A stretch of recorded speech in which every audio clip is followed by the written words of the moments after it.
అదుపులేని ఆలోచనలు శత్రువు కన్నా ప్రమాదకరం. సున్నితమైన మనసు ఉన్నవారు తమకు తామే శత్రువు.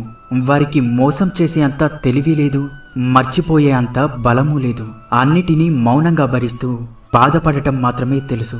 కోపంలో సమాధానం చెప్పకు, సంతోషంలో వాగ్దానం చేయకు, ఒత్తిడిలో నిర్ణయం తీసుకోకు, అవసరం లేని చోట అబద్ధం చెప్పకు, ఓడిపోయాను అని బాధపడకు. ఓటమి నీకు శత్రువు కాదు, మిత్రువు మాత్రమే. ఎందుకో తెలుసా? ఓటమి నీ ప్రయత్నంలో ఏదో లోటు ఉంది అని తెలియజేస్తుంది, ఇంకాస్త కృషి అవసరమని హెచ్చరిస్తుంది.